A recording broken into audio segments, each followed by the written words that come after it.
नाही आपला निर्मलनगरचा भाग आहे ना, हा पाईपलाईन इकडे काय अडचण नाही. इकडचे लोक आहेत. पहिल्यांदा ग्रामीण भागातलं वातावरण शहरात शिरलं. नाही नाही त्याचं काय नसतं. नमस्कार. आम्ही कार्यक्रम लावत नाही, कार्यक्रम दाखवतो. बर बर. बघा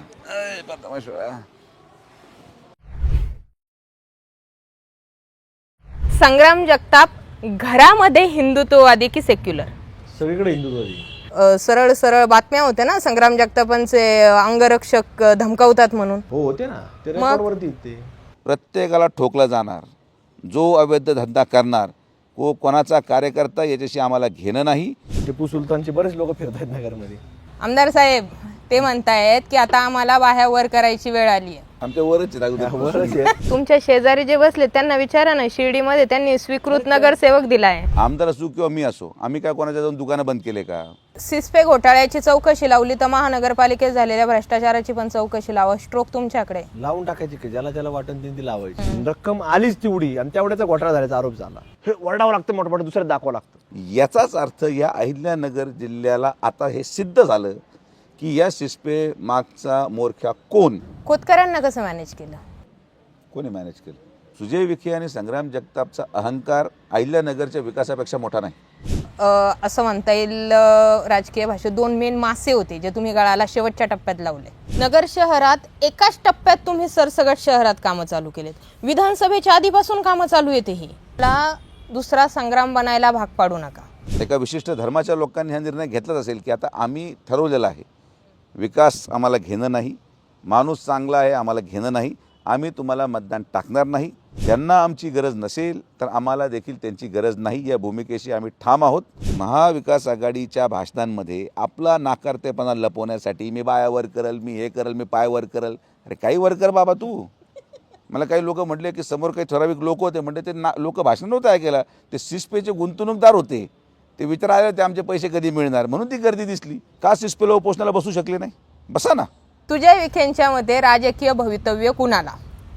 अमोल खताळ, विठ्ठलराव लंगे, काशीनाथ दाते की अक्षय कर्डिले? सुजय विखे हिंदुत्ववादी की सेक्युलर? संग्राम जगतापांनी बायको सोबत पाहिलेला शेवटचा मूव्ही कोणता? मला ऐकायचं ते कधी गेले शेवट. नमस्कार, मी विजया वामन.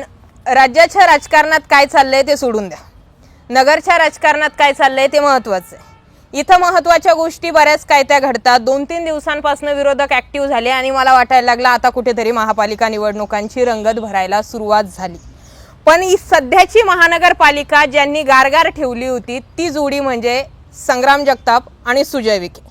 दोघं एकत्र आले कधी, बैठका घेतल्या कधी, युतीचा फॉर्म्युला ठरला कधी, उमेदवार उडवले कधी, पाठिंबा दिला कोणी, उमेदवारांचे अर्ज बाद झाले कधी, हे ना पत्रकारांना कळालं ना जवळच्या लोकांना कळालं. मग आपल्याला याचा थानपत्ता लावण्यासाठी दोघांना भेटणं गरजेचं होतं.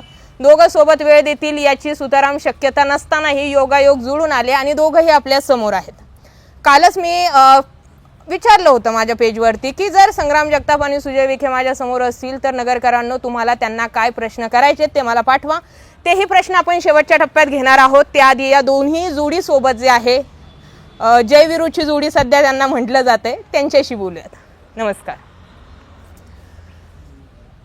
राजकारण बदललं, राजकारण तुम्ही दोघांनी मिळून बदलवलं, ठीक आहे. मी आधी तुमच्याकडे येते. जवळजवळ 15 दिवस झालेत.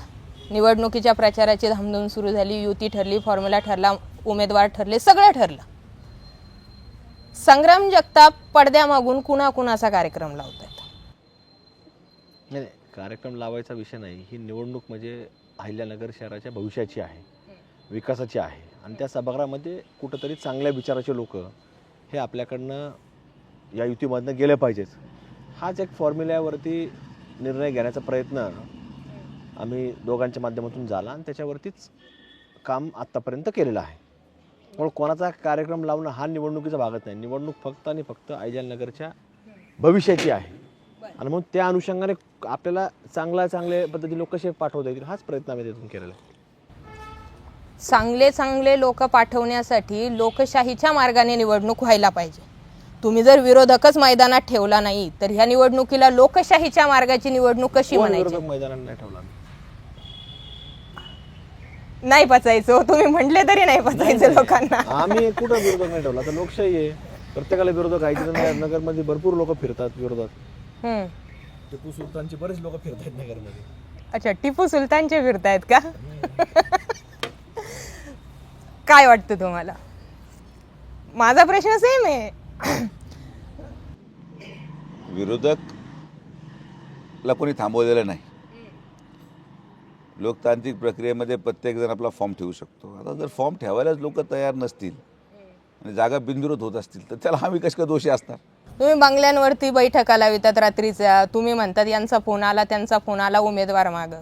ही काय राजकीय प्रक्रिया आहे? आता चर्चा करायला विनंती, हात जोडून पाया पडून जे लोक माघार घेणार असतील, आम्ही आमच्या राष्ट्रवादी काँग्रेस आणि भारतीय जनता पार्टीच्या युतीच्या उमेदवाराला निवडून देण्यासाठी जर त्यांच्या प्रतिस्पर्धींच्या पाया जरी पडावं लागले तर आम्ही पडतो की बाबा थांबून घे, शहराच्या विकासाचा मुद्दा आहे.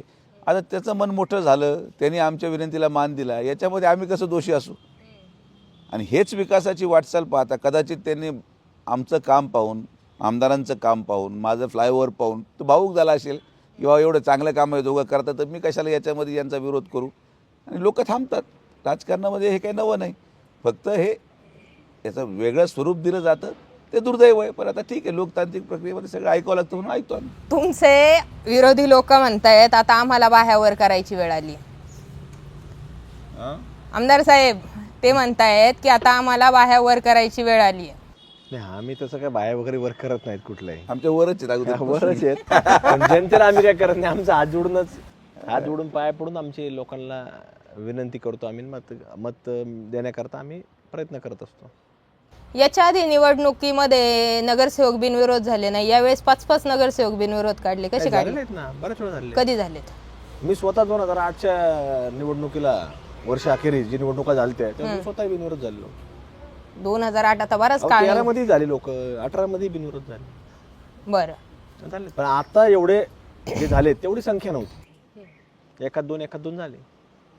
जसं आता सूर्यदादांनी सांगितलं की लोक जर पुढे येत असतील, करत असतील तर ते कुठंतरी लोकांना जर वाटत असेल, ज्यांनी अर्ज भरला तो व्यक्ती स्वतंत्र आहे, लोकशाहीमध्ये व्यक्ती स्वतंत्र आहे, आणि जर त्याला वाटत असेल आणि तो जर काही करत असेल तर त्याच्यामध्ये कुठंतरी एक चांगला निर्णय असं म्हणावं लागेल आपल्याला. कारण की अनेक ग्रामपंचायती आपण जर पाहिल्या महाराष्ट्राच्या नकाशावरती, ते ग्रामपंचायत बिनविरोध होतात. आता नगरपालिका, नगरपंचायत झाले, अख्खे पॅनल बिनविरोध झाले.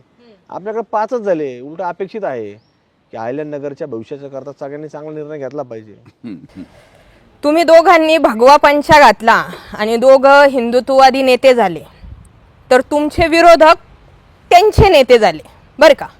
त्यांचा कालच्या सभेतला मुद्दा होता. दोघांनाही माझा हा प्रश्न आहे की तुम्ही निवडणुका होत्या तेव्हा दर्ग्यामध्ये डोकं टेकवायला गेले, तुम्ही गुरुद्वारमध्ये पाया पडायला गेले, आणि आता निवडणुका झाल्या तुम्ही हिंदुत्ववादी नेते झाले, म्हणून मग ते जुनं कसे काय विसरून गेले? मी कुठं म्हणतो पुढं आम्ही केलेलं नाही किंवा गेलेलो नाही. आम्ही जे आहे ते आहे, रेकॉर्डवरच आहे ना. ठीक आहे, असं वेगळं थोडी. पण आमचा कुठलाही, मी अनेक वेळेला सांगितलं, आमचा व्यक्तिगत कोणालाही विरोध नाही.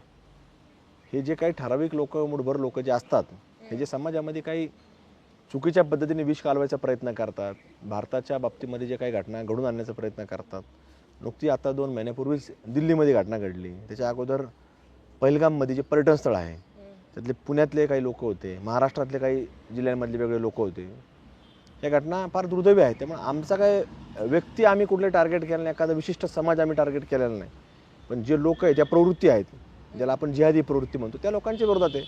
आणि एखाद्या धार्मिक स्थळावरती जाणं, गुरुद्वाऱ्यात जाणं, एखाद्या मंदिरात जाणं, हे कुठल्याही लोक, सगळेच लोक जातात. आणि आजही जातो आम्ही, उद्याही जात राहणार आहे. तुम्ही त्यांच्या प्रभागांमध्ये नगरसेवकही दिला नाही, उमेदवारही दिला नाही. नाही, मी जसं सांगितलं ना की आमच्याकडं काही लोक जे आहेत विशेषतः, म्हणजे आम्हाला असं कोणी मागणी नाही केली, की आम्हाला असं वाटलं नाही छत्रपती शिवाजी महाराजांच्या विचाराचा मनुष्य आहे किंवा भारताच्या या संविधानाला मानणारा व्यक्ती आहे, असे कोणी आमच्यापर्यंत आले नाही, ते दिले असते. तुमच्या शेजारी जे बसले त्यांना विचारा ना, शिर्डीमध्ये त्यांनी स्वीकृत नगरसेवक दिलाय. अहो दिला, पण त्यांना कुठेतरी तसं वाटलं असेल ना की तो लोक तसे असतील म्हणून त्यांनी दिला असेल. नाही, आता राजकीय परिस्थिती पाहता ही सुरुवात कोणी केली हे समजून घेतली पाहिजे. धर्माच्या नावावर एका विशिष्ट पक्षाला टार्गेट करणं, एखाद्या विशिष्ट माणसाला टार्गेट करण्याची सुरुवात एक ठराविक लोकांनी केली. लोकसभेमध्ये मी काम करत असताना कधीही आपण कुठल्याही धर्माला लांब केलं नाही, कुठल्याही व्यक्तीला एका धर्माच्या चष्म्यातून पाहिलं नाही, तरीसुद्धा एका विशिष्ट धर्माच्या लोकांनी पूर्णपणे मला टार्गेट केलं, पूर्णपणे माझं काही दोष नसताना. मग अशा परिस्थितीमध्ये जेव्हा एखाद्या विशिष्ट प्रकारच्या लोकांना जर माझी आवश्यकता नसेल तर मलाही काही मोकळा वेळ नाही बसलेला की मी नको त्या लोकांना, ज्यांना माझी गरज नाही त्यांना मला पण त्यांची गरज नाही. हा एकदम सोपा फॉर्म्युला आहे.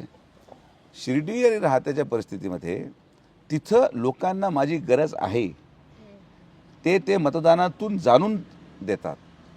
ते लोक आज देखील व्यक्ती आणि त्या व्यक्तीच्या विचारांच्या आधारावर मतदान टाकतात. ज्या दिवशी, आणि मी वारंवार म्हणतो, जी सुरुवात लोकसभेपासून झालेली आहे, जोपर्यंत ते त्यांचा विचार बदलत नाही तोपर्यंत आम्ही त्यांच्याबरोबर ज्या ज्या भागामध्ये जिथं जिथं आम्हाला वाटतं की आमची आवश्यकता नाही तिथं आम्हाला पण त्यांची गरज नाही, ही भूमिका आमची ठाम आहे. आम्ही काय बळजबरी जाऊन कोणाला त्रास देत नाही, आम्ही कोणाचं परिवार किंवा कुटुंब उद्ध्वस्त करत नाही. आजही अहिल्यानगर शहरामध्ये प्रत्येक जाती धर्माचा माणूस स्वतंत्रपणे आपला उद्योग व्यवसाय करतो आहे. आमदार असो किंवा मी असो, आम्ही काय कोणाच्या जाऊन दुकानं बंद केले का, आम्ही कोणाचे हॉस्पिटल तोडले का धर्माच्या नावावर, आम्ही कोणाचे हॉटेल बंद पाडले का धर्माच्यावर, नाही. पण जिथं गौमास हत्या होऊ राहिली तिथं आमचं हिंदुत्व धर्माचं पालन आम्ही करणार. जिथं आमच्या महिलांना मुलींना पळवलं जातं लव जिहादच्या माध्यमातून तिथं आम्ही संघर्ष करणार. जिथं आज संविधानाने दिलेल्या प्रत्येक अधिकाराचं उल्लंघन होत असेल त्या संविधानाचं संरक्षण करायचं काम भारतीय जनता पार्टी आणि राष्ट्रवादी काँग्रेस म्हणून आम्ही अहिल्यानगर शहरामध्ये करत आहोत आणि ते करत राहणार.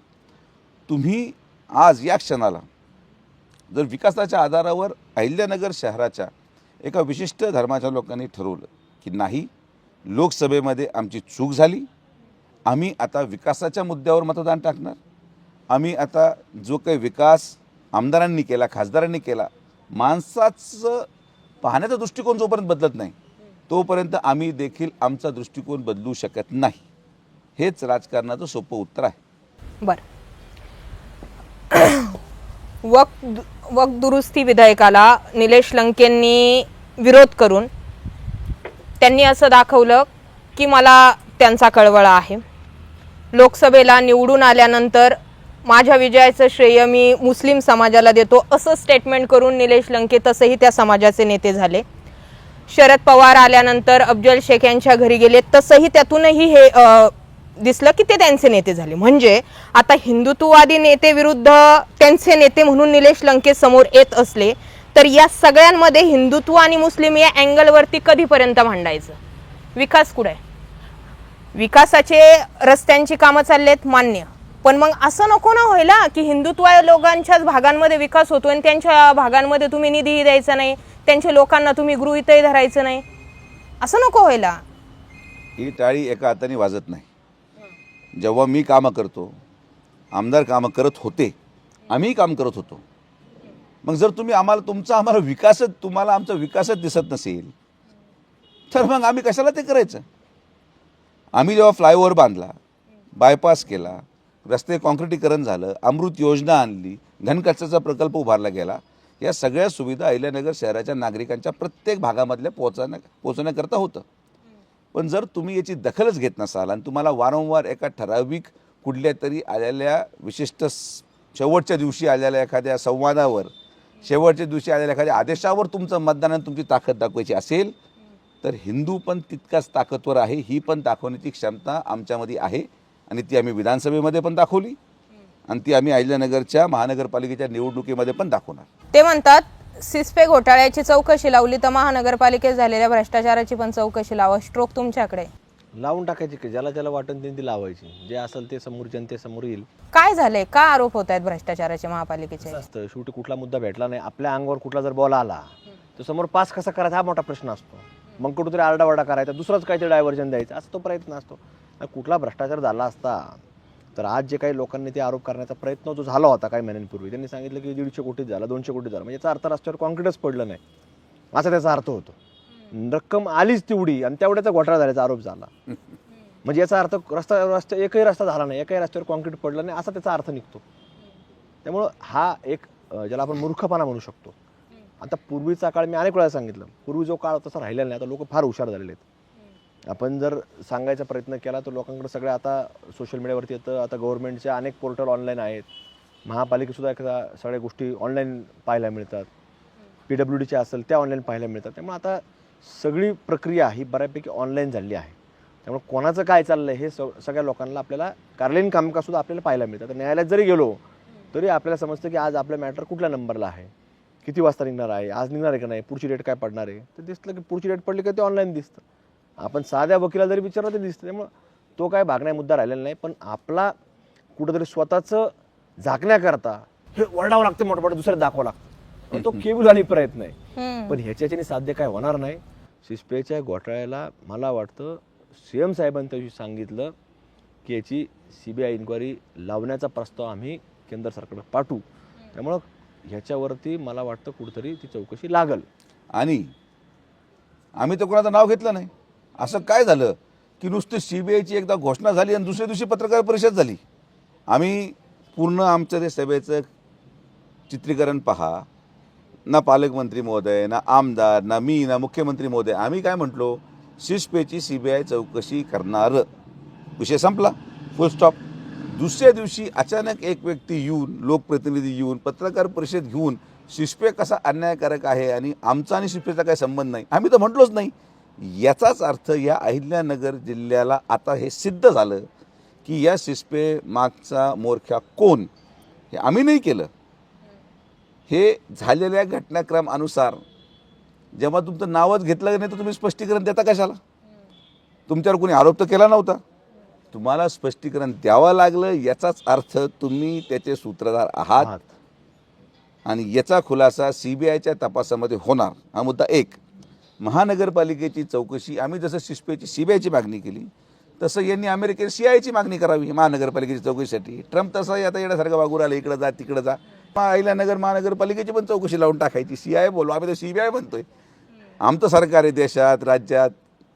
तर मला राज्यात तर त्यांना असं विश्वास आहे की महाराष्ट्रामधून काही न्याय मिळणार नाही. तुम्ही अमेरिकेची इंटेलिजन्स एजन्सीकडे पत्र करा. इथले लोकप्रतिनिधी जे आता निवडून आलेले होते वर्षापूर्वी ते त्याला पण एकदम सांगू शकतात. आता ज्यांना म्हणजे अमेरिकेला संपर्क करू शकतात. आता ज्यांना असं वाटतं की हे वाढलेले बिबटे गुजरातून येऊ राहिले हे म्हणू शकतात, तर आता CIA पण अमेरिकेतून बोलू शकतं की.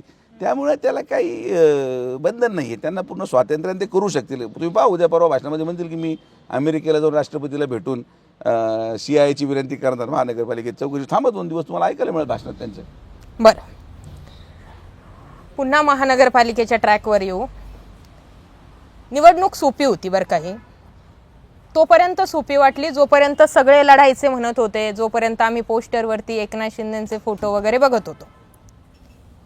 एकनाथ शिंदेचा पक्ष शहरातून वगळला गेला. 1-2 जागांसाठी वगळला गेला. 1-2 लोक तुम्हाला नको होते म्हणून वगळला गेला. काय घडलं काय त्या पडद्यामागे शेवटच्या 2 दिवसांमध्ये? बोला दोघांपैकी कोणी. नाही बोलतो ना. बोलला काय, या सगळ्या घडामोडींमध्ये जसं देशात असेल, राज्यात असेल, एक NDA सरकार देशात आहे, महाराष्ट्रामध्ये महायुती म्हणून आहे. त्यामुळे आम्ही शेवटपर्यंत प्रयत्न केला की कुठंतरी ही महायुती जशी राज्यामध्ये आहे तशी अहिल्यानगरमध्ये देखील तशा प्रकारे सामोरे गेली पाहिजे निवडणुकीला आणि कुठंतरी सगळ्या लोकांना समावेश केलं पाहिजे. पण त्याच्यामध्ये शेवटपर्यंत काही जागांवरती प्रश्न कायम राहिला की ह्या जागा आम्हालाच पाहिजे आणि त्याच्यातनं मग ती होऊ शकलं नाही शेवटला. मग तुम्ही सोडायच्या ना 2 जागा, काय फरक पडत होता? नाही असं नसतं. शेवटी बघा, ज्याचा पक्ष आहे, ज्याला त्याला ज्याचे उमेदवार ज्या ठिकाणी आहेत ते लागणार आहेत. त्यामुळं असं काही कुठलं होऊ शकत नाही की आम्ही ह्या जागा सोडून द्यायच्या, त्या जागा सोडून द्यायच्या, असं होऊ शकत नाही. बरं, खोतकरांना कसं मॅनेज केलं? कोणी मॅनेज केलं? अहो शेवटपर्यंत ते निवडणूक लढणार होते. म्हणजे डायरेक्ट आदल्या रात्री कळालं, आदल्या रात्री पण नाही हो, निवडणुकीच्या दिवशी कळालं की खोतकरांनी निवडणुकीतून माघार घेतलं. मग तुमच्या दोघांपैकीच कोणतरी पडद्या मागे काहीतरी हातपाय मारले असणार आहेत ना. खेडगावला जाऊन प्रचार करतात. ते प्रचारामध्ये त्यांची संपूर्ण यंत्रणा सक्रिय आहे. आजही जे काही 4 अपक्ष केडगाव परिसरामध्ये उभे आहेत, माझी माहिती अशी आहे की जे काही एक विशिष्ट वर्ग आहे त्यांना मानणारा, तो त्यांच्या प्रचारामध्ये सहभागी आहे, ते त्यांचे समर्थक आहेत. त्यामुळं मॅनेज करायचा विषय नाही आहे. परत तुम्ही तो शब्दाचा प्रयोग चुकीचा करतात. आम्ही विनंती केली की आज आम्ही फार पुढं गेलेलो आहोत, युतीचं चांगलं वातावरण आहे. स्वर्गीय कर्डिले साहेब गेल्यानंतरची पहिली ही निवडणूक आहे महानगरपालिकेची. कर्डिले साहेबांचं नेतृत्व आम्हाला या निवडणुकीमध्ये नाही आहे. तर कर्डिले साहेबांच्या गैरहजेरीमध्ये निवडणूक केडगावसारख्या जागेमध्ये जिथं कर्डिले साहेबांचं एक चांगलं प्रस्थ राहिलेलं आहे. कर्डिले साहेबांच्या माध्यमातून मागच्या वेळेस पण सगळे नगरसेवक तिथं भारतीय जनता पार्टीचे निवडून आलेले होते. तर एक त्यांना आपण त्या परिस्थितीचं गांभीर्य लक्षात घेत ही निवडणुकीमध्ये फार जास्त तणावाचं वातावरण होऊ नये म्हणून आपण थोडं थांबावं अशी आम्ही आग्रहाची विनंती केली. त्यांनी तो निर्णय घेतला. त्यांनी विचार करायचा प्रयत्न देखील केला असावा. पण असं वाटतं की नंतरच्या कालावधीमध्ये त्यांना असं वाटेल असे की निवडणूक केली पाहिजे. कार्यकर्त्यांचा आग्रह असू शकतो त्यांना, आणि आज ते पूर्णपणे प्रचारात आहेत, त्यांची यंत्रणा प्रचारात आहे. त्यामुळं असं आता म्हणू शकत नाही की आम्ही कोणाला थांबवलं किंवा आम्ही कोणाला मॅनेज केलं. हे सगळे मॅनेजमेंटच्या गोष्टी नसतात. कसं आहे की शेवटी नातेगोते आहेत, संबंध आहेत, ऋणानुबंध आहेत. भानुदासजी कोतकर साहेब आणि कर्डिले साहेब हे फार जवळ संबंध राहिलेला आहे. बाजार समितीमध्ये त्यांनी एकत्रित सत्ता कायम अहिल्यानगर शहरामध्ये कायम ठेवलेली आहे. आणि म्हणून साहेब नसताना आमची एवढीच विनंती होती की निवडणूक एकसंघ झाली पाहिजे. पण एक संघ होण्यासाठी त्यांना सोबत घेणं पण गरजेचं होतं ना. तुम्ही सोबत घ्यायलाच तयार नाही आहेत आणि न घेण्याचं कारण शेजारी बसलेले आहेत. नाही नाही नाही, त्यांचा काही संबंध नाही. मूळच विषय असा आहे की त्या सगळ्या जागा भारतीय जनता पार्टीच घेणार होती आणि भारतीय जनता पार्टीमध्ये स्टँडिंग नगरसेवकही होते. त्यामुळं चर्चा ही माझ्याशीच होत होती. त्यांचा त्याच्यामध्ये काही फार आमदारांचा संबंध नव्हता. आणि पालकमंत्री महोदय देखील भानुदासजी कोतकर साहेबांशी बोलले. त्यांनी देखील त्यांना विनंती केली. कसं आहे की आज त्यांना आम्ही सहभागी करून घेणार होतो, पण जे उमेदवार ते सुचवत होते ते कदाचित सर्वेच्या माध्यमातून तिथं विजय उमेदवार म्हणून दिसत नव्हते. आणि जर आपण आग्रह धरत असाल की यांनाच उमेदवारी दिली पाहिजे तर मग ती मान्य नाही केली जाऊ शकत. लोकतांत्रिक प्रक्रियेमध्ये सर्वेस केले जातात. आज आधुनिकीकरणाचा काळ आहे आणि आम्हाला सर्वेच्या माध्यमातून जे उमेदवार पर्याय दिसले ते कदाचित त्यांना मान्य नव्हते. त्यांच्या उमेदवारांची निवड वेगळी होती, आमची वेगळी होती. आणि म्हणून उमेदवारांच्या निवडीवर ही युती होऊ शकली नाही, ही वास्तविकता आहे. त्यामुळं असं काही नाही आहे की आता तुम्ही यांचं उदाहरण दिलं तर आज जिथं भारतीय जनता पार्टीमध्ये जे उमेदवार उभे आहेत ते शिवसेनेत होते, त्यांना आपण भारतीय जनता पार्टीमध्ये प्रवेश करून घेतला. आम्ही जुनं वैर काय झालं, लोकसभेमध्ये काय झालं, विधानसभेमध्ये काय झालं हे विसरून सुजय विखे आणि संग्राम जगतापचा अहंकार अहिल्यानगरच्या विकासापेक्षा मोठा नाही. आमचा इगो एवढा मोठा नाही आहे की आम्ही शहराचा विकास पाहू शकत नाही. शहराच्या विकासासाठी आम्ही कुठल्याही तडजोडी करायला तयार आहोत. आम्ही कोणाच्याही दारावर जायला तयार आहोत आणि आम्ही प्रत्येकाशी विनंती करूनच महायुतीचा प्रयत्न देखील प्रामाणिकतेने केला. आपण यश नाही मिळालं काही हरकत नाही, तर आम्ही त्यांनी पुढे गेलो. त्यामुळं कोणी कोणाला मॅनेज करत नाही. सगळेजण आपल्या आपल्या परीने राजकारणामध्ये आजही केडगावमध्ये 3 पॅनल प्रॅक्टिकली चालू आहेत. एक अपक्षांचा पॅनल आहे ज्याचं माननीय कोतकर साहेबांच्या माध्यमातून ते पॅनलला पूर्ण पाठिंबा छुप्या रीतीने किंवा उघडपणे दिला जातो आहे. मग शिवसेना आहे आणि काही ठराविक शिवसेना पुरस्कृत असतील आणि आमचं भारतीय जनता पार्टी राष्ट्रवादी काँग्रेसची युती आहे. तर संभाव्य 3 पॅनलमध्ये लढत आहे. 16 आणि 17चा विषय निघला आहे. तिथले जे 2 मेन असं म्हणता येईल राजकीय भाषेत 2 मेन मासे होते जे तुम्ही गळाला शेवटच्या टप्प्यात लावले, विजय पठारे आणि अमोल येवले. तो सिक्वेन्स कसं जमला? दोन्ही लागणाऱ्या सीटेत ओंकार सातपुते यांच्या मागं यूथ आहे पण तो सगळा विभागलेला आहे आणि विजय पठारे यांच्यासोबत ग्राउंडचे पोर आहेत. त्यामुळे ओंकार सातपुते विजय पठारेमध्ये विजय पठारेंची सीट लागू शकते. पण ते शेवटच्या टप्प्यात तुमच्याकडे घेणं, उमेदवारी देणं, ते पडद्यामागे काय घडलं? नाही, निश्चित त्यांनी आता आपल्याला खुलासा दिला की याच्यामध्ये जे काही सर्वे होतात किंवा ग्राउंडचे जे रिपोर्ट असतात त्याच्यावरती सगळी प्रक्रिया पुढे जात असते की कोण कशा प्रकारे सक्रिय आहे, कोणाचं संघटन आहे प्रभागामध्ये, कोण काम करू शकतं, कोणाला तेवढं वेळ देऊन सक्षमतेने माणूस काम करू शकतो, याच्यावरती निकष ठरवले जातात. आणि त्यामुळे त्या अनुषंगाने आज हे सगळे निकष हे फक्त त्याच भागात नाही, तुम्ही पर्टिक्युलर एका भागातलं विचारता तिथं नाही, तर सगळ्याच अहिल्यानगर महापालिकेच्या कार्यक्षेत्रामध्ये हे अशाच प्रकारे सगळं ठरूनच पुढे जाण्याचं काम हे युतीमध्ये करावं लागतं. कारण ज्यावेळी युती होत नाही तर आज आपण जर पाहिलं तर प्रत्येक पक्षाने मुलाखती घेतल्या. कोणाकडं 100 आले, कोणाकडे 200 आले, कोणाकडे 300 आले. आता मुदत संपल्या तर काय कोणी घेतल्या तर 600 पण आले असते. उमेदवार काय 68 ठिकाणी काय उमेदवार भेटणार नाही कोण असं नाही. पण शेवटी त्याचा क्रायटेरिया असतो आणि ह्या क्रायटेरियामध्ये हे लोक जे फिट बसले त्यांनाच कुठंतरी ती उमेदवारी देण्याचा प्रयत्न हा झालेला आहे. नगर शहरात एकाच टप्प्यात तुम्ही सरसगट शहरात कामं चालू केलेत. विधानसभेच्या आधीपासून कामं चालू येते ही, म्हणजे असे काही टप्पे ठरवले होते मी आमदार झाल्यानंतरच सरसगट हात मारायचा की सगळे एकखटीच काढले, कसं केलंय कसं? हे विभाग वाईज सुरू केलेला आहे. हां, शेवटी एखाद्या समजा गुलमोहर रोडचा काही विभाग असेल त्या भागामध्ये काही काम सुरू केलंय.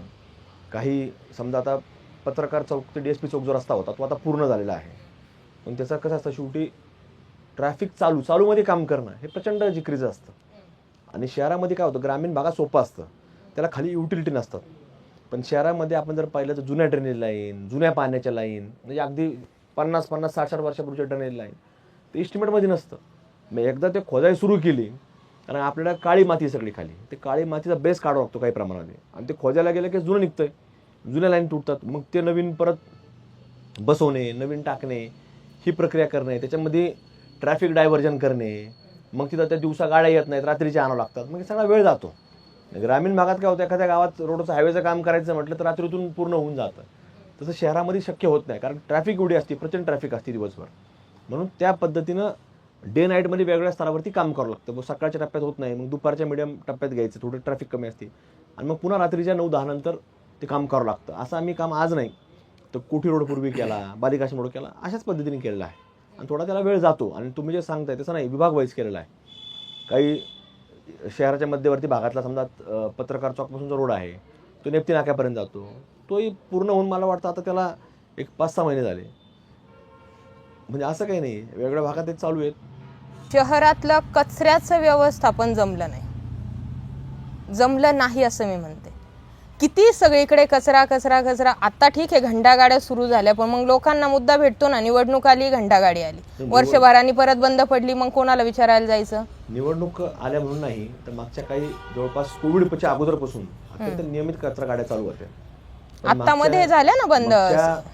एक 5-6 महिन्यापूर्वी एक दीड महिना प्रचंड प्रॉब्लेम झाला, कारण की प्रशासनाच्या माध्यमातून जे काही काम करणारी एजन्सी होती त्यांनी बऱ्याच काही त्रुटी आढळून आल्या आणि मग प्रशासनाने त्याला नोटीस देखील काढलेल्या होत्या. आणि मग त्यांच्या डिस्प्यूटमुळं कुठंतरी ते सगळं काम प्रलंबित पडलेलं होतं. मग पुन्हा ते संपूर्ण प्रक्रिया रद्द करून नव्याने टेंडर काढलं गेलं. आणि आज गेल्या 3-3.5 महिन्यापासून आपण जर पाहिलं जवळपास 75 ते 80 गाड्या या शहरामध्ये दाखल झाल्या. आणि त्याच्यानंतर एक आपण जर पाहिलं तर 15 दिवसामध्ये जो कचऱ्याचा प्रश्न उद्भवला होता तो आता जवळपास 90% हा पूर्ण आता मार्गी लागलेला आता लागलाय. पण एक दीड महिना प्रचंड प्रॉब्लेम झालेला होता. पण शेवटी ही काही कोणाच्या हातातली प्रक्रिया नाही. त्या कंपनीच्या बाबतीमध्ये काही त्रुटी आढळून आल्यानंतर प्रशासन त्याला नोटीस काढल्या. नोटीस काढल्यानंतर शेवटी हे त्याला बंधनकारक असतात काही गोष्टी ज्या करारामध्येच असतात काम करत असताना, आणि ते करत नसेल तर त्याला कारवाई करणं गरजेचं असतं. आणि प्रशासनाने ती केलेली आहे त्याच्यावरती, त्या एजन्सीवरती. बरं, माझा पुढचा प्रश्न तुम्हाला आहे. निवडणुका झाल्या, महापालिका झाल्या, ह्या सगळ्या इलेक्शन्स वगैरे हे सगळ्या गोष्टी होत राहतील. प्रश्न असा आहे की सुजय विखे आणि संग्राम जगताप दोघांचं कधीपर्यंत जुळून राहणार? आणखी एक गोष्ट, तुम्ही मागच्या काही दिवसांपूर्वी म्हटले की मला दुसरा संग्राम बनायला भाग पाडू नका. खुली धमकी दिली होती जशी, असं लोकांना वाटलं. त्यांची दहशत अशी दिसून येते. आणि तुम्ही जेव्हा म्हटले की मला दुसरा संग्राम बनायला भाग पाडू नका, लोक पूर्ण कन्फ्यूज होते. कारण लोकांनी ट्रेलर बघितला होता, पिक्चर बघण्यात कोणी इंटरेस्टेड नाही आहे आता तरी, म्हणजे त्या अँगलने. ते स्टेटमेंट कसं लागू करू मी? संग्राम जगताप व्हायला भाग पाडू नका म्हणजे याचा अर्थ तो विशिष्ट समाजासाठी त्याचं माझं स्टेटमेंट होतं. उदाहरणार्थ जेवढी प्रखर भूमिका ते आज हिंदुत्वाची मांडतात तेवढी प्रखर भूमिका कदाचित मी मांडू शकत नाही. किंबहुना एक डॉक्टर असल्या कारणाने तेवढं स्पष्ट या विषयावर मला बोलायला अवघड जात असेल. माझी भावना जरी असेल कदाचित अंतर्मनातून हिंदुत्ववादीची असण्याची, पण तेवढं प्रखर मी बोलू शकत नाही.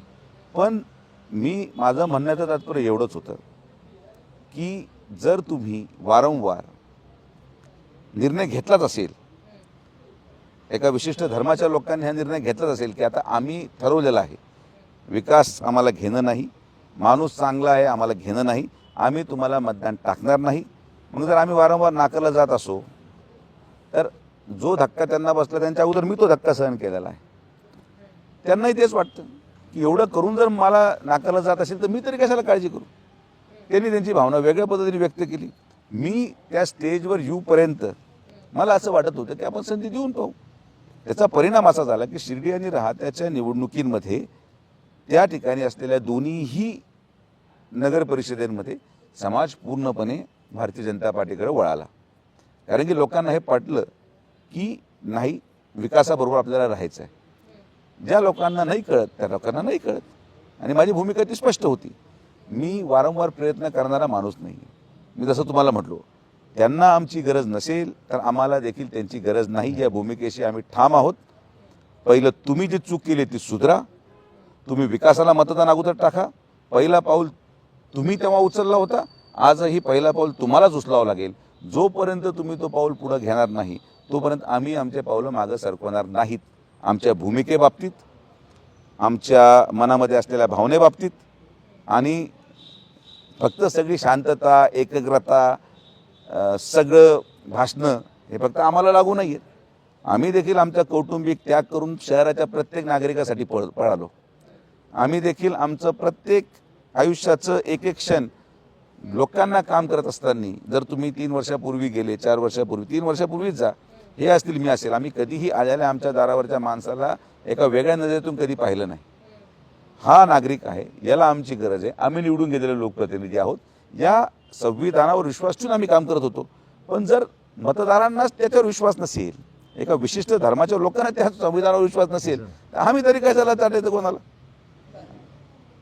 आम्ही विद्यमान खासदारांच्या स्टाईलमधले रेकॉर्डिंग तुमचे ऐकले नाही. म्हणजे एखादी गाडी असेल, ही माझ्या कर्मचाऱ्याची गाडी आहे, तो आपला माणूस आहे म्हणून सोड, असं आम्ही ऐकलं नाही. आम्ही एखाद्या पोलीस स्टेशनला गेल्यानंतर माझा माणूस आहे त्याची केस घेऊ नका, अशा पद्धतीची तुमची ऑडिओ रेकॉर्डिंग ऐकली नाही. आणि हे विरोधकांच्या बाबत सातत्याने घडतं. त्यांचं घडतं म्हणून दिसतं की त्यांची ही दहशत आहे. तुमचं काही दिसत नाही तरी पण वाटतं की तुमची ही दहशत आहे. नाही, आमचं तसं कधी आम्ही कुठल्याही प्रकारे तसं वागतच नाही मुळात. आणि जे आमच्या संबंधित लोक आहेत तेच व्यवस्थित वागतात सगळेजण. त्यामुळे असा प्रश्न उद्भवत नाही ना करायचा. कोणी करतच नाही त्यामुळे आम्हाला कोण तसं आम्ही वागतच नाही. आम्हाला फोनच येत नाही तसा. पण आता जो तो 2 दिवसापूर्वी व्हिडिओ व्हायरल झाला, ते 2 पोलीस, ती गन, ते लोकन, ते निलंबन, सरळ सरळ बातम्या होत्या ना, संग्राम जगतापांचे अंगरक्षक धमकावतात म्हणून. तसा प्रकार नाही येतो, तो आरोप आहे. त्यामध्ये पोलीस इन्क्वायरी चालू आहे. पोलीस इन्क्वायरी त्यामध्ये ज्यावेळेस त्यांना क्लिअरिटी येईल ते स्पष्ट करतील, भूमिका स्पष्ट करतील. आणि पोलिसांचा अहवाल म्हणजे तो काय शेवटी लेखी अहवाल असतो, ते करतील स्पष्ट. त्याच्यामध्ये काय तो आरोप झाला म्हणून त्यांनी ती तात्पुरत्या स्वरूपाची कारवाई केली आहे. त्यामुळे शेवटी त्यांना चौकशी करणं त्यांनाही बंधनकारक आहे. ते चौकशी करतील आणि तो जनतेसमोर येईल काय असेल तो अहवाल. पण ते 2 पोलीस तुमचे अंगरक्षक होते ना? हो होते ना, ते रेकॉर्डवरती ते काय थोडी काय मी लपून थोडी कुठले, शेवटी ते रेकॉर्डर असतात कोण ड्युटीवर आहे कोण नाही. आता तिथं मोकळ्या जागेवर उभा असताना समजा तेवढंच एक दुर्दैव होतं की त्यांनी त्याची पिस्टल हातात काढली, असं धरून चाला. तिथं कोणी उपस्थित नव्हतं, गप्पा टप्पा चालू होत्या, लोक खाली बसले होते, टपरीसमोर कोणी माणूस नाही, तिथं आमदार दिसत नाही, तिथं तो उमेदवाराचं सुद्धा लोकेशन ट्रॅक करून पाहतो, तो उमेदवार सुद्धा नव्हता. हे कुठंतरी कोणीतरी व्हिडिओ काढला आणि परत वारंवार तेच ती चर्चा करत असतात. लोक थकले या चर्चेला, तुम्हाला सांगतो. दहशत करतात, हे करतात, ते करतात, दमदाटी करतात. काल पण महाविकास आघाडीच्या भाषणांमध्ये आपला नाकारतेपणा लपवण्यासाठी मी बायावर करल, मी हे करल, मी पायवर करल. अरे काही वर कर बाबा, तुला कोणी थांबवलंय? मागच्या 1.5 वर्षामध्ये तू काय केलं ते सांग ना. अर्ध्या तासाच्या 45 मिनिटाच्या भाषणामध्ये तू एक डांबर तरी टाकलं का शहरात ते तर सांग. नाकारतेपणा झाकण्याचे हे लक्षण आहेत. असं करू, हे दहशत करतात, हे असा आम्हाला त्रास दिला जातो. अरे कोण त्रास देतं? लोकतांत्रिक प्रक्रिया आहे, कोणाला त्रास आहे इथं? अवैध धंदे करत असतील ते कारवाई करायची नाही पोलिसांनी. ते स्वतः म्हणतात आमच्या कार्यकर्त्याच्या हॉटेलवर धाडी मारतात. मग तुम्ही मटके करा, तुम्ही हुक्का पार्लर चालवा, पण फक्त नाही खासदारांचे कार्यकर्ते म्हणून हात लावू नका बाबा. असं लायसन्स मिळालं, प्रत्येकाला ठोकलं जाणार. जो अवैध धंदा करणार व कोणाचा कार्यकर्ता याच्याशी आम्हाला घेणं नाही. सरकार हे समाजा सुरक्षिततेसाठी आहे. सरकार हे अहिल्यानगरच्या जनतेच्या संरक्षणासाठी आहे आणि पोलीस डिपार्टमेंट योग्य ते कारवाई करत राहणार. या बाबतीत कोणीही गैरसमज आणू नये की कोणी काहीतरी बोललं आणि कोणी घाबरतं, असं अजिबात नाही. आम्ही तेवढ्याच प्रकार बोलू शकतो, पण सुदैवाने आम्हाला आमचे विकास कामं इतके प्रचंड आहेत की आम्ही जरी भाषणं करायला सुरू केले तरी आमचे कामं आम्ही बोलतो. आम्ही हे बाकीचे फालतू भाषणं, डायलॉग डिलिव्हरी, मला तर कोणीतरी सांगितलं की कालच्या सभेमध्ये स्टेजवर जास्त गर्दी होती समोरपेक्षा. मला काही लोक म्हटले की समोर काही ठराविक लोक होते, म्हणजे ते लोक भाषण नव्हते ऐकायला, ते सिस्पेचे गुंतवणूकदार होते. ते विचारायला ते आमचे पैसे कधी मिळणार म्हणून ती गर्दी दिसली. ही वास्तविकता. सगळे गुंतवणूकदार गोळा झाले होते तिथं की बा आमच्या पैशाबद्दल काही कोणी बोलतं का. आम्ही तर भूमिका घेतलेली आहे. सीबीआय इन्क्वायरी होणार. सीबीआय इन्क्वायरीमध्ये सगळे मोरखे बाहेर येणार आणि मोरखेच जबाब देणार की कोणाच्या माध्यमातून हे सगळं घडतंय. आम्ही तर काही बोललो नाही आणि आम्ही आजही कोणाचं नाव घेत नाही. मी तर कधीही स्पष्ट बोललो नाही. मी फक्त एवढंच म्हटलो की लोकप्रतिनिधी या नात्याने जसं प्रत्येक वेळेस आंदोलन झालं, रस्ता रोको झाला, नगर मनमाडचा रस्ता रोको झाला, नगर पाथर्डीच्या रस्ता रोको झाला, पोलीस स्टेशनमध्ये भ्रष्टाचार आहे याच्यासाठी उपोषणाला बसले. का सिस्पेला उपोषणाला बसू शकले नाही? बसा ना. सिस्पेच्या गुन्हेगारांना जेवढे आरोपी आहेत त्यांना अटक होण्यासाठी का उपोषण करत नाही तुमचा लोकप्रतिनिधी? आणि तुमचा म्हणजे तुम्ही नागरिक आहात, तुम्ही निवडून दिलेला खासदार आहात म्हणून तुमचा विचारतो. तुमचा लोकप्रतिनिधी का उपोषणाला बसत नाही? का कधी रस्त्यावर अडवणूक केली नाही सिस्पेच्या पैसे मिळण्यासाठी? नाही करू शकत. फोटो खोटे बोलू शकत नाहीत, मीडिया खोटं बोलू शकते, राजकीय लोक खोटं बोलू शकतात, पण आरोपी बरोबर असलेले फोटो खोटे बोलू शकता का? नाही बोलू शकत. तर माझं म्हणणं एकच आहे की आम्ही या सगळ्या गोष्टींवर फार जास्त त्याच्यावर बोलण्यासारखं काही नाही आहे. आम्ही अहिल्यानगरच्या विकासासाठी कटिबद्ध आहोत. 16 तारखेला संपूर्ण बहुमत हे भारतीय जनता पार्टी राष्ट्रवादी काँग्रेसला जनतेने द्यायचं ठरवलेलं आहे आणि जनतेच्या आशीर्वादाने भूत आणि भविष्याचा विकास हा अहिल्यानगर शहराचा विकास आम्ही करणार आहोत. हे आमचं ध्येय आहे. तुमच्या शेजारी बसलेली सीट तुमच्याकडे घ्यायचे विचार आहे का? काही चर्चा चाललेल्या आहेत. राष्ट्रवादीचे राहतील काही काळ, पण मग पुढे भाजपचेच होतील. तो त्यांचा निर्णय, तो त्यांना विचारा. होय आमदार साहेब. कसं असतं, या चर्चा आज नाही, तर 2014ला मी प्रथम ज्यावेळेस पहिल्यांदा आमदार झालतो त्यावेळेस या चर्चा चालू आहेत. त्यामुळं आज जर आपण पाहिलं तर ही एक महायुती आहे आणि महायुतीमध्ये एक राष्ट्रवादी काँग्रेस पक्ष त्या सत्तेमध्ये सहभागी आहे. मग अशा कुठेही चर्चेला काही करण्यामध्ये काही अर्थ मला वाटत नाही काही आहे. बरं, चला आपल्या महापालिकेच्या निवडणुकांकडे येते. किती सीट लागतील? असा आकडा नाही सांगू शकत. अंदाज तर सांगा. अंदाज काय नाही. कॉन्फिडन्स पाहिजे ना माणसाला. एवढा असं कॉन्फिडन्स आज जनतेमुळे आहे आम्हाला. हां, पण असं अंदाज कुठं सांगू शकत नाही. तुमचा सर्वे काय सांगतो? तुम्ही सांगा तुमचा सर्वे. आम्ही तर काही अभ्यास नाही केला एवढा खोलवर. आमचे 5 दिसतात आलेले, तेवढेच आमचे 5 नगरसेवक आहेत. तर तुमचा सर्वे काहीतरी तुम्ही केला असेल. तुम्ही एवढे अभ्यासू पत्रकार आहात, तुम्ही सर्वे केला असेल किंवा अशी परिस्थिती दिसते. इथे शेवटच्या मिनिटाला लोक सांगू शकत नाही काय घडेल. आम्ही कॉपी पेस्ट करा. बरं चला. महापौर कुणाचा? भारतीय जनता पार्टी राष्ट्रवादी काँग्रेस युतीचा महापौर. हे बघा, विषय तुम्ही किती फिरवला तरी मी जोवर माझ्या हाताला काही मुद्दा लागत नाही तोपर्यंत मी तो विषय सोडणार नाही. तसं त्यांनी सांगितलं उत्तर आहे की हे सगळं निकाल लागल्यानंतर ह्या युतीमधूनच महापौर होईल. हाच आमचा प्रयत्न राहणार आहे. ठीक आहे. आता आपण जो प्रयोग केलेला नाहीये तो करण्याचा मी प्रयत्न करते. रॅपिड फायरचे क्वेश्चन्स घेते, उत्तरं द्या. मला माहिती आहे तुम्ही दिलेले नसतील किंवा दिले असतील, यांना सवय असेल, तुम्हाला नसेल, पण द्या. आधी त्यांना घेते, त्यांचे उत्तर ऐका थोडेफार. बरं चाललंय. सुजय विखेंचा राजकीय शत्रू कोण? बाळासाहेब थोरात, विवेक कोल्हे, आत्ताचे दक्षिणेचे खासदार की राम शिंदे? शत्रू कोण असते? शत्रू कोणी नाही. राजकीय शत्रू. शत्रू आणि विरोधक याच्यामध्ये फरक आहे. शत्रू म्हणजे व्यक्तिगत शत्रू तर कोणाबरोबर नाहीये. एक पक्षाची भूमिका पार पडत असताना ते विरोधक आहेत. आता जे लोक भाजपचे आहेत, जे तुम्ही नावं घेतले, हे भारतीय जनता पार्टीचे असल्यामुळे हे विरोधक असू शकत नाहीत. आणि जे लोक तुम्ही काँग्रेस आणि राष्ट्रवादीचे नाव घेतले, तुतारी शरद पवार गटाचे, ते विरोधकच आहेत. माझं व्यक्तिगत शत्रुता ठेवण्या इतपत ना मी अशा प्रकारची विचारधारेमध्ये जन्माला आलो आहे, ना माझा कोणी व्यक्तिगत शत्रू आहे. आमची भूमिका वेगळ्या वेगळ्या आहेत आणि आम्ही त्या दरावर चालतो.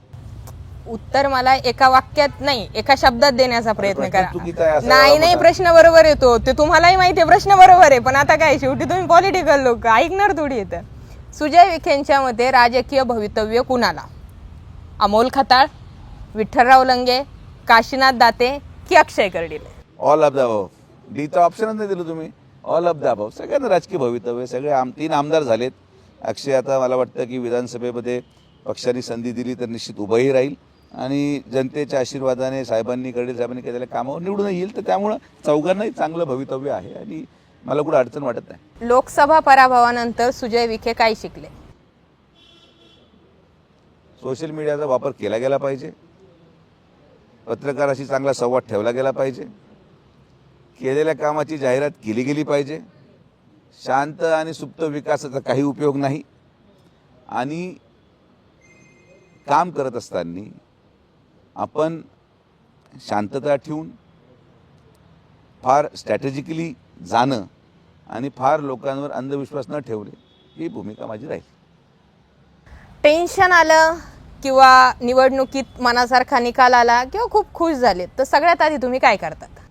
मी लगेच ट्रॅव्हल एजंटला फोन लावून परदेशातलं तिकीट बुक करतो. बायको पोरांना घेऊन जायचं, कोणत्या देशात जायचं हे माझा छंद झाला. एवढ्यात मी मागच्या 1 वर्षामध्ये 3दा जातो फॅमिलीबरोबर बाहेर. मला आनंद वाटतो. आता यांना पळायची सवय, हे पळत राहतात रात्रंदिवस. 3-3 वाजता झोपतो माणूस, 7 वाजता उठतो. आपलं 9-9:30ला अलार्म वाजतो, आपण झोपायला जातो, सकाळी 7 वाजता उठायचं. तर मी माझं आता परिवाराला वेळ द्यायचा ठरवलं आहे आणि परिवाराला मी वेळ देतो. तर मला आनंद झाला तर मी निश्चित निकाल लागूपर्यंत थोडंसं बायकोशी बोलत नाही. निकाल लागल्यावर बायको आणि मुलांना जेवायला घेऊन जातो. आईवडिलांना आम्ही कधी कधी परिवार म्हणून आता बऱ्याच 10 वर्षानंतर आम्ही पहिल्यांदा बाहेर गेलो एकत्रित. तर आता थोडंसं परिवाराला वेळ अधिक द्यायचा इच्छा आहे आणि ते निकाल लागल्यावर मनासारखा निकाल लागला किंवा आनंद झाला तर परिवाराला वेळ देतो. बरं, मंत्री म्हणून राधाकृष्ण विखे पाटील सगळ्यांना माहिती आहे, तुम्ही खासदार म्हणून पाहिलेत, आत्ताही पाहतोय, पण बाप लेकाचं नातं कसं, एकमेकांना वेळ तुम्ही किती देता? आता बऱ्यापैकी वेळ आता एवढ्यात आम्हाला एकमेकाला द्यायला लागलोय. म्हणजे ते बिझी आहेत, मी मोकळा आहे. एकमेकांमध्ये काही सल्ला मसलं चर्चा वगैरे तुमच्या होतात? 100% शेवटी आता वडील आणि मुलामध्ये चर्चा होतेच, राजकीय स्थितीची चर्चा होते, काय केलं पाहिजे याची चर्चा होते. पण तुम्ही 2 टोकाचे दोघं वाटतात ना, ते एकदम शांत आणि तुम्ही एकदम गरम. म्हणून जमतं ना. मग बरं, दोघं गरम झाले तर आग लागून जाईल आणि दोन्ही शांत झाले तर पुरंच थंड बसून जाईल.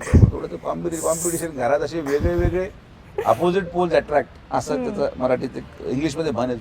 तशी परिस्थिती आहे आमची. सुजय विखे हिंदुत्ववादी की सेक्युलर? दोन्ही.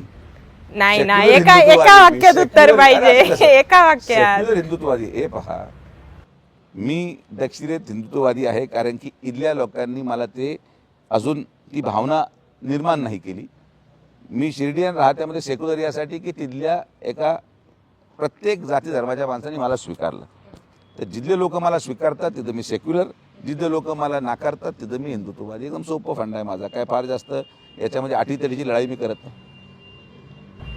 तुमच्याकडे पहिला प्रश्न, त्यांचा शेवटचा प्रश्न, तुमचा पहिला प्रश्न तोच.